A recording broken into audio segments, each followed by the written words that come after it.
CTV News at 5 with Hudson Mack. A Victoria woman who's accused of abducting her daughter nearly 2 decades ago has been released on bail in Toronto. Patricia O'Byrne appeared in court today where she posted $55,000 in bail and another $219,000 in surety provided by friends and family. As part of the terms of her release, O'Byrne is required to stay in Victoria except for trips to Ontario for court hearings or to visit her daughter. Police allege the 54-year-old abducted her own toddler while in a custody battle nearly 2 decades ago. The young woman's father has spent the last 18 years searching for her. A court order prevents us from identifying O'Byrne's daughter. Police in Saanich are on a manhunt after a grocery store was the target of a large cigarette and lottery ticket heist. The Fairway Market at the corner of Mackenzie Avenue and Cedar Hill Road was broken into early Saturday at about 5:30 in the morning. When police got there, they found a front window smashed by a rock. When they got inside, they realized a huge haul of cigarette cartons, individual cigarette packages, and books of lottery tickets were gone.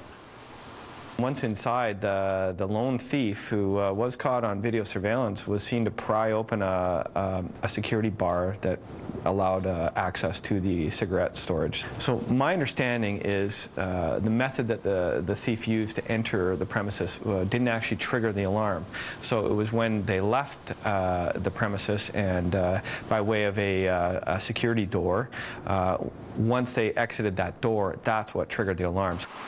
The thief that police are after is about 5'7" in height. He was wearing a hoodie and covered his face with a black bandana. Saanich police say the thief was in the store for a long period of time and may have had an accomplice. There is surveillance video showing the man talking on his cell phone the entire time. If anybody knows anything about the incident, you're asked to contact Saanich Police or Crime Stoppers. And copper wire thieves have struck again, this time at Topaz Avenue and Gilly Place. The crime scene was discovered today. Victoria Police joined BC Hydro crews climbing down a manhole or beneath a manhole cover to investigate and to gather evidence. Police say the copper wire was stolen underground and the thieves left their ladder behind. It's the latest in a series of thefts. There have been nearly a half a dozen copper wire thefts in Greater Victoria over the last few weeks. Unionized workers at Viking Air in North Saanich have served 72-hour strike notice. The 270 aircraft mechanics, machinists, and other workers at the hangar at Viking Air at the airport will be in a legal position to walk off their jobs at noon Thursday. And their union, the Canadian Auto Workers Local 114, says they will go out if they don't have a new contract. Big drug bust in Nanaimo, the biggest in the city's history. Nanaimo RCMP's new so-called white team on Friday seized more than 8 pounds of cocaine, crack cocaine, heroin, and methamphetamine, along with $50,000 in cash. 2 men have been arrested. Police will show off the drugs tomorrow, and you'll see it here tomorrow night on Vancouver Island Report. And police are warning you to make sure your vehicle is safe in this cold and icy weather. In Parksville on Friday morning, an 82-year-old woman driving a Chevy Impala crossed the center line and slammed into a school bus. Police say her windshield was covered in frost. She literally could not see where she was going. Nobody was hurt. Only one passenger on the bus was on the bus at the time.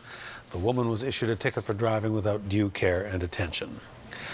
Well, teenagers who are considering escaping the chilly weather by soaking up some rays in a tanning bed could be risking permanent skin damage. They face a dramatic increase in skin cancer risk, according to opponents of the tanning beds, but many of them don't know it. Student ambassadors in schools across the province are working to educate their peers about the tanning bed dangers with support from the Canadian Cancer Society. We're particularly concerned about youth because we know that any use of indoor tanning equipment can actually increase a person's risk of melanoma, which is the most deadly form of skin cancer, by 75%. So I'm here at Wellington High School today in Nanaimo meeting with some high school students who are actually interested in running a tan-free grad campaign in their school. And they're a very motivated group of students who want to really work and encourage other students to not go to tanning salons before they graduate and before they go to their prom. The Cancer Society is lobbying the province to ban the use of indoor tanning beds by anyone under the age of 18.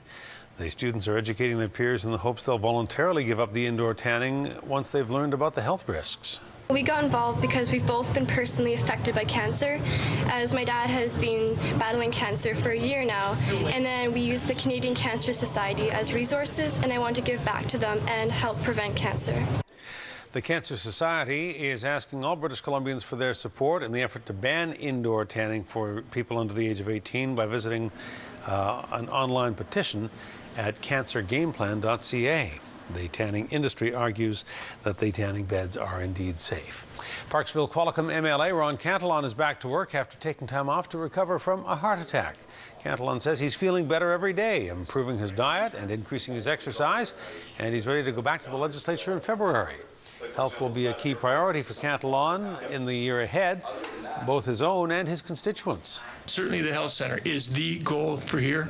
It's been delayed and it's been frustrating, this delay, but we're still very confident that we'll proceed. It's going to be an excellent facility, so we hope to announce that very, very soon. We hope to have, as they say, shovels in the ground almost immediately. That's the main one, and as the seniors representative, we'll be developing some broad-based programs for seniors throughout the province. Cantillon returns to the legislature full-time next month.